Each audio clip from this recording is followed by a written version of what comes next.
Hello friends, आप सभी का स्वागत है स्टडी कवर क्लासेस में। तो आज की इस वीडियो में हम लोग सजीव एवं उनका परिवेश, इसका हम लोग पार्ट 2 यहाँ पे कंप्लीट बनाने वाले हैं। ठीक, तो बने रहिए एंड तक, और चैनल पर नए हैं तो चैनल को सब्सक्राइब कर लीजिए। चलिए हम लोग शुरू करते हैं। ठीक, स्थलीय आवास, उसमें हम लोग पढ़े थे जलीय आवास, स्थलीय आवास के बारे में अभी हम लोग पढ़ेंगे। ठीक, यानी जो जमीन पर रहता है, स्थल में रहता है, उसको हम लोग स्थलीय आवास बोलते हैं। जैसे हाथी हो गया, उसके अलावा और जंगली भैंसा हो गया, शेर हो गया, ये सब जो होता है एक स्थलीय आवास होता है। ठीक, और अलग अलग जगह पर भी अलग अलग टाइप से पाए जाते हैं। जैसे ये मरुस्थल का भी एक स्थलीय आवास है, जहाँ पे ऊँट रहना अधिक पसंद करता है। चलिए हम लोग पढ़ते हैं इसको।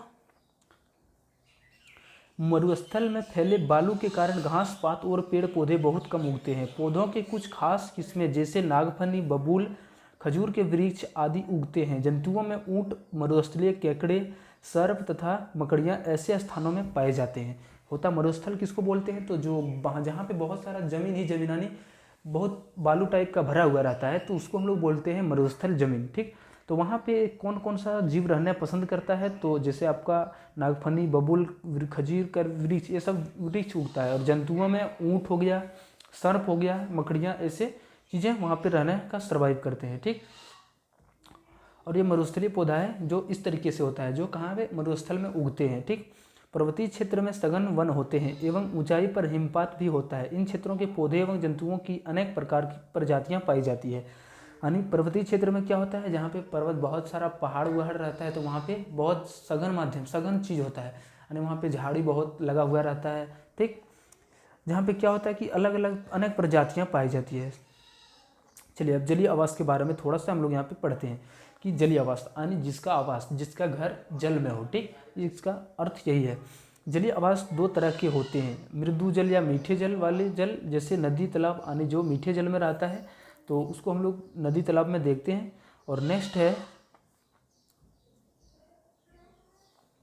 झील, नहर, नाले, इनमें तरह तरह के जीव जंतु और वनस्पतियाँ पाई जाती है। ठीक, समुद्री या लवण जलीय वासस्थान लवणीय या खारे जल में कई प्रजातियां की मछलियां, केकड़े, ऑक्टोपस, डॉल्फिन, व्हेल तथा कई प्रकार की वनस्पतियां पाई जाती है। ठीक, उसके बाद चलिए चलते हैं। तो लवणीय जल यानी जो समुद्र का पानी होता है वो थोड़ा नमकीन होता है। ठीक, तो उसमें अलग अलग जीव प्रजाति पाए जाते हैं, जैसे मछली रहता है, केकड़े रहता है, ऑक्टोपस रहता है। चलिए कुछ जीवों का नाम भी यहाँ पे दिया हुआ है, देखते हैं। तो ये समुद्र में रहना पसंद करता है, जैसे यहाँ पे आप लोग मछली देख रहे होंगे। ठीक, और ये जलीय पौधा जो जल में ही उगता है, ये जलीय पौधा, ये सब जलीय आवास कहलाता है। ठीक, चलिए वायवीय आवास, चलिए इसके बारे में हम लोग पढ़ते हैं। ये आवास सामान्यतः वायवीय जंतुओं एवं वैसे जंतुओं के लिए जाना जाता है जो पेड़ों में रहते हैं। ये मिथ्या है, क्योंकि कोई भी जंतु, यहाँ तक कि जब वे उड़ना बंद करते हैं तो स्थल पर आना ही पड़ता है, और वे उड़ते समय सो भी नहीं सकते। यानी जो जंतु यानी श्वसन करता है। ठीक, जैसे जीव जंतु हो गया, तो वो होता क्या है कि वहाँ पे जब मतलब उड़ना बंद कर देता है, जैसे अगर जो वे हवा में उड़ रहा है, ठीक, तो कभी न कभी थक जाएगा, तो थकने से रुक जाता है, यानी नीचे आके ज़मीन पर भी बैठ जाता है। तो वो जो हो जाता है कि आराम करने के लिए वो बैठ जाता है। ठीक, चलिए उसके बाद वायवीय पक्षी जो है चील है। ठीक, यहाँ पे ये हवा में उड़ रही है, और इसके बारे में यहाँ पे सोचते हैं, पढ़ते हैं। कभी आपने सोचा है कि मेढक क्यों नहीं उड़ पाता, और तितली क्यों नहीं तैरती, हाथी पानी में क्यों नहीं रहता, और ऊँट जंगल में? वास्तव में प्रत्येक प्रजाति, चलिए उसके बाद वास्तव में प्रत्येक प्रजाति के जंतुओं तथा पौधों की शारीरिक बनावट तथा स्वभाव अलग अलग होती है, जो उन्हें उन्हें वासस्थानों में रहने का सहायक होते हैं। जैसे हम लोग अगर यदि कहीं पे रह रहे हैं, जैसे हम लोग अभी गांव में है, ठीक, तो यहाँ का जो वातावरण होता है हम लोगों के लिए बहुत बढ़िया होता है, तो हम लोग यहाँ पे सर्वाइव आराम से करेंगे। लेकिन यही अगर यदि हम किसी दूसरे स्थान पर जाएंगे, जैसे यहाँ से मुंबई चले जाएंगे या फिर अपना स्थान छोड़ के जाएंगे, तो वहाँ पे हो सकता है हमारा पानी नहीं सूट करे, या फिर कोई चीज़ खाना पीना आपको सूट नहीं करे, तो फिर आपको वहाँ पे दिक्कत हो सकती है। ठीक, चलिए उसके बाद है कि वे विशिष्ट संरचनाएं अथवा स्वभावगत विशेषताएं जो किसी पौधे अथवा जंतु को उसके परिवेश में सामान्य रूप से रहने की क्षमता प्रदान करते हैं, तो उसी को अनुकूलन कहलाते हैं। ठीक, यानी जो रहने का जो क्षमता होता है वहाँ पे रहने का, सर्वाइव करने का, उसको जो हम लोग बोलते हैं यहाँ पे अनुकूलन बोलते हैं, यानी रहना वहाँ पे अच्छे सुरक्षित तरीके से। उसके बाद यह स्थलीय, वायवीय, मरुस्थलीय, पर्वतीय तथा जलीय सभी जीवों में हो सकता है। और ये जो हो सकता है तीनों चारों जो है सो हर क्षेत्र में हो सकता है। चलिए उसके बाद से है कि वन तथा घास स्थल के जंतुओं में अनुकूलन। शेर यह क्या है, एक मांसाहारी प्राणी है। इसका हल्का भूरे रंग इसे जंगल में छिपने सहायक होता है। इसके पैर तथा जबड़े की मांसपेशियां बहुत मजबूत होती है। इसके बड़े बड़े दांत होते हैं।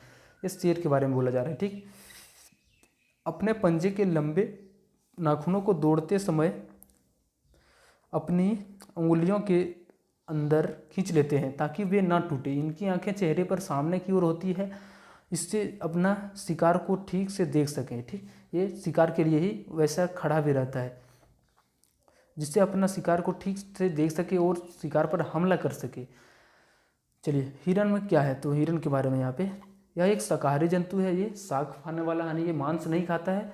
यह पौधे की पत्तियों तथा मुलायम शाखाओं को खाता है। लंबे कानों की मदद से ये शिकारियों की आहट दूर से ही सुनकर सतर्क हो जाते हैं। इसका जो कान होता है लंबा होता है, जिसके कारण ये दूर में अगर यदि इसका कोई शिकारी रहता है तो वो पता कर लेता है कि हमारे लिए खतरा है, तो फिर वे वहाँ से अपना जगह चेंज करते हैं।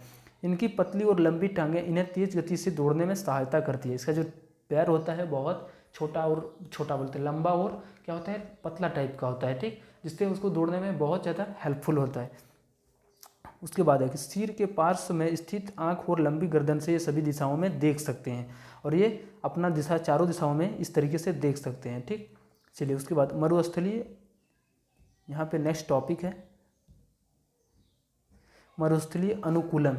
मरुस्थल या रेगिस्तान में पानी की अत्यंत कमी होती है। दिन बहुत गर्म और रात बहुत ठंडी होती है। यहाँ के निवासियों में इन परिस्थितियों से निपटने के लिए कई अनुकूलन होते हैं। जिससे वहाँ पे मरुस्थलीय कोई चीज़ कोई जगह पे होता है। ठीक, तो वहाँ पे क्या दिन के समय में बहुत ज़्यादा गर्म हो जाता है और ठंडी के समय क्या होता है कि बहुत ज़्यादा ठंड पड़ने लगता है। तो इसके लिए भी वहाँ पे रहने के लिए कुछ कुछ चीज़ें बनाई गई है। ठीक, तो कैसे वो सर्वाइव करता है।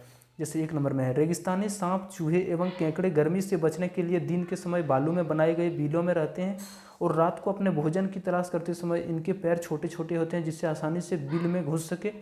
सांप के पैर नहीं होते, यानी जब ये गर्म के दिन होता है, यानी सुबह होता है, तो उस समय ये अपना बिल में छुप जाते हैं। ठीक, ताकि उसको ज़्यादा गर्मी ना लगे।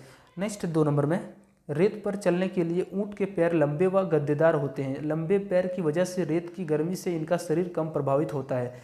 ऊँट की पीठ पर कुब्बड़ होता है जिसमें वसा संचित रहता है। भोजन नहीं मिलने पर ऊँट इसका उपयोग करता है। यह बिना भोजन और जल के 10 से 12 दिनों तक सामान्य रूप से रह सकता है। ठीक, देखिए कितना अच्छा बात है। एक मतलब जो ऊँट के बारे में बोला जा रहा है कि ये बिना भोजन और बिना पानी का कितना दिन तक आराम से जिंदा रह सकता है, तो ये 12 दिन, 10 से लेकर 12 दिन तक। ठीक, और रेत में बहुत सारा ऊँट का जो पैर होता है वो लंबा लंबा होता है, गद्देदार होता है, यानी मस्त होता है, चुपके से बैठ जाता है। लंबे पैर की वजह से ये क्या करता है, इसका शरीर कम प्रभावित होता है गर्मी से। ठीक, चलिए उसके बाद यहाँ पे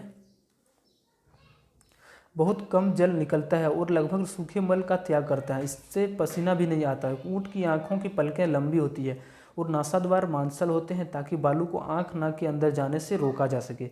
तो इसका जो आँखों की पलकी होते हैं वो बहुत लंबा होता है, और नासाद्वार में क्या होता है, मांसल होता है। वो मांसल का काम क्या होता है कि कोई भी धूल कण अगर यदि उसके अंदर प्रवेश कर रहा है तो उसको छाँक करके अलग करना। ठीक, जिससे हम लोगों के भी होता है ग्रसिका बोलते हैं, ये गुहा नासाव। ठीक, जो हम लोगों से को क्या करते हैं, ये सब हम लोग पढ़ेंगे क्लास 7 में। ठीक,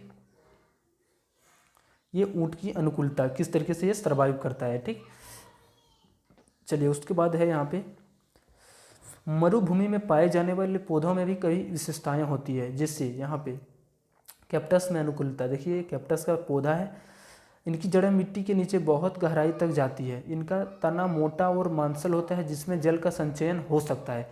इसका जो जड़ होता है पृथ्वी के अंदर बहुत गहराई तक जाता है, और इसका मोटा होता है तना, जो होता है डाल होता है वो तना इसका मोटा होता है। ठीक, और मांसल भी होता है जिसमें क्या होता है, जल का संचयन आसानी से हो सके। तने की ऊपरी परत मोटी होती है और इस पर घने रोम होते हैं जो जल के वाष्पन को कम करता है।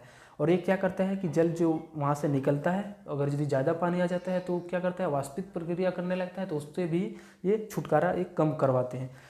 पत्तियाँ छोटी सल्पपत्र या कांटों के रूप में होती हैं। ये जल के वाष्पन दर को घटा देने ताकि जल का क्षय कम से कम हो सके।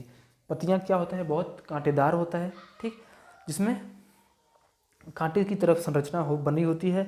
और इसका जो काम होता है वो क्या होता है कि जो पानी ज़्यादा आ गया तो वो क्या वाष्पोत्सर्जन क्रिया करता है, तो उसको यहाँ पे रोकने का प्रयास करता है। ठीक, उसके बाद पर्वतीय अनुकूलन। पहाड़ी क्षेत्र के वृक्ष शंक्वाकार होते हैं और कुछ वृक्षों की पत्तियां सुई की तरह पतली होती है ताकि वर्षा का पानी या बर्फ इन पर जमा ना हो सके। यानी जो पहाड़ी जो अनुकूलन होता है पेड़ पौधा या जीवों का, उसका जो होता है संरचना वो शंक्वाकार, एक शंकु के आकार का होता है। उस शंकु का आकार कुछ इस तरीके से होता है। ठीक, यानी इस तरीके से यहाँ पे आपका इस तरीके से सुई जैसा संरचना दिखाई देगा। ठीक, ताकि वर्षा का पानी इन बर्फ पर जल जमा ना हो सके। उसके बाद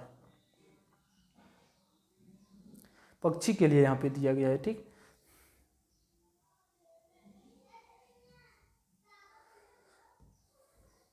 इन क्षेत्रों के जंतुओं की खाल मोटी होती है और लंबे लंबे बालों से ढकी होती है। पहाड़ी कुत्तों, आग पहाड़ी बकरियां आदि के बाल लंबे लंबे होते हैं, इन्हें ठंड न लगे। यानी जो पहाड़ में अगर यदि हम लोग देखा जाए तो वहाँ पे मतलब जहाँ पे बर्फ़ पड़ता है, ठीक, तो वहाँ पे उसी तरीके से अपना वो जीव भी रहता है। जैसे आग हो गया या फिर पहाड़ी बकरियाँ हो गया, उस सबका जो चमड़ा होता है मोटा मोटा होता है, उसका बाल भी बहुत ज़्यादा लंबा लंबा होता है। ठीक, जो उसको रहने के लायक वहाँ पे बनाता है। पहाड़ी भेड़ बकरियों को पहाड़ी ढालों पर चलने में मदद करने के लिए उनके पैर के खुर बहुत मजबूत होता है और ये चलने के लिए इसका जो पैर का खुर होता है वो भी बहुत अच्छा होता है। जलीय अनुकूलन। जलीय जंतुओं में अनुकूलन। मछलियाँ के शरीर का आकार धारा रेखीय होता है तथा पार्श्व से चिपटा होता है। शरीर का ऐसा आकार इन्हें तैरने में मदद करता है। तो आप लोग देखे होंगे कि ये चिपटा टाइप का इस तरीके से रहता है। तो इसका जो संरचना होता है ये क्या करने का काम करता है, तो इसको तैरने में बहुत हेल्पफुल करता है। ठीक, इनका शरीर सल्कों से ढका होता है। यह शरीर को जल प्रतिरोधी बना देता है।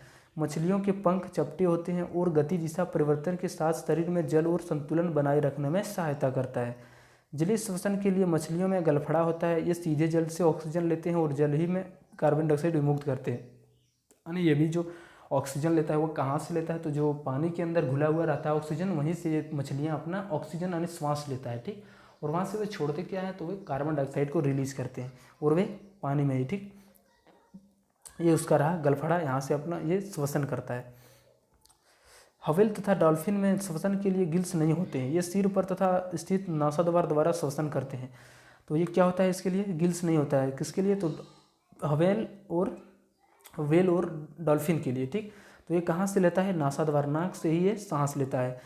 लिए समय समय पर अपने सिर को जल से बाहर निकालते हैं और ये समय समय पर अपना जल को भी जो है सो बाहर निकालते हैं। ठीक, ऑक्टोपस तथा स्क्विड समुद्र की गहराई में तथा समुद्र तल में रहते हैं। इनका शरीर धारा रेखी नहीं होता, परंतु तैरते समय ये अपना शरीर को धारा रेखी बना लेता है। जल के अंदर सांस लेने के लिए इनमें धारा रेखी यानी जैसा पानी बहता है, ठीक, वैसे ही इसका मतलब संरचना भी होता है, जो क्या करता है कि इसको तैरने में बहुत ज़्यादा हेल्पफुल करता है, सहायता करता है। ठीक, ये मेढक का पिछला पैर इस तरीके से जब कूदता है तो उसका कुछ इस तरीके से होता है। ठीक, उसके बाद यहाँ मेढक के बारे में पढ़ते हैं। मेढक एवं बतख जैसे कुछ जंतु उभयचर होते हैं ताकि इनके शरीर की रचना दोनों के लिए अनुकूलित होता है। यानी ये जो होता है ये दोनों जगह रह सकता है, पानी में भी रह सकता है और जमीन के अंदर भी आराम से रह सकता है। ठीक, मेढक का पिछला वो पैर लंबा तथा मजबूत होता है जिससे ये छलांग लगा सकते हैं। मेढक का जो पिछला पैर होता है वो क्या होता है, बहुत लंबा और मजबूत होता है और वो छलांग लगाने में मदद करता है। पिछले पैर झिल्ली युक्त होते हैं जिनसे तैरने में सहायता मिलती है। ऐसे ही झिल्ली युक्त पैर बतख के भी होते हैं। मेढक और बतख नासाछिद्र तथा फेफड़े से श्वसन करते हैं। देखिए जब भी आप लोग मेढक का पैर देखे होंगे तो इस तरीके से उसका संरचना बना हुआ रहता है और ये जो संरचना है उसको तैरने में बहुत ज़्यादा हेल्प करता है। आप लोग देखे होंगे ऊँट, ये बतख का भी इस तरीके से बना रहता है नीचे पैर में। ये जो करता है इसका काम होता है कि उसको तैरने में सहायता करना। ये यहाँ पे दोनों का फिगर बना हुआ है। ठीक, तो देखिए इसका जो पैर का संरचना किस तरीके से है, इसका भी और इसका भी, यहाँ पे जो क्या करता है इसको बहुत ज़्यादा हेल्प करता है तैरने में। जलीय पौधों के अनुकूलन। जलीय पौधों के जड़, तने तथा पत्तियों में विशिष्ट संरचनाएं होती है जो जलीय वातावरण के लिए इनमें अनुकूल होती है। जड़ों को जमीन से जल या लवण खींचने की आवश्यकता नहीं होती है, इसलिए इनमें जड़ें कम विकसित होती हैं या होती ही नहीं है। इनका तना लंबा, मुलायम, खोखला, स्पंजी तथा वायु कोश से भरा होता है ताकि पौधा हल्का होकर तैरता रहे। ठीक, इस तरीके से ये जलीय पौधा पाया जाता है। पूर्णतः जलमग्न पौधों में पत्तियां लंबी रिबन जैसे या कई भागों में विभाजित होती है ताकि इनके बीच जल प्रवाह आसानी से होता रहा। कमल और जली लिली जैसे पौधों का पत्तियों के ऊपर चिकनी परत होती है जिससे पत्तियों पर जल जमा नहीं हो सकता। जलकुंभी जैसे पौधों के पंचतंत्र का निचला भाग फूला हुआ रहता है, ठीक, और इनमें वायुकोश भरा रहता है। तो ये संरचना कुछ इस तरीके से होता है जिसके कारण ये ऊपर हवा पानी में तैरते रहता है। चलिए, वायवीय अनुकूलन। पक्षी अपने पंखों की सहायता से हवा में उड़ते हैं तथा छोटे छोटे पैरों की मदद से चलते हैं। ये दोनों काम करते हैं, उड़ते भी हैं और चलते भी हैं। पक्षियों की अस्थियां मजबूत तथा खोखली होती है जिसके कारण ये हल्के होते हैं। आगे वाला पैर ही पंख के रूप में परिवर्तित हो जाते हैं। पक्षी की पेशियां अत्यधिक विकसित होकर मजबूत होता है ताकि उड़ते समय पंखों को सहारा और गति दे सके। पिछले पैरों की हड्डियां चलने पर कि पेड़ की चाल डर पकड़ने के लिए रूपांतरित होता है। पक्षियों को अधिक ऑक्सीजन की जरूरत होती है।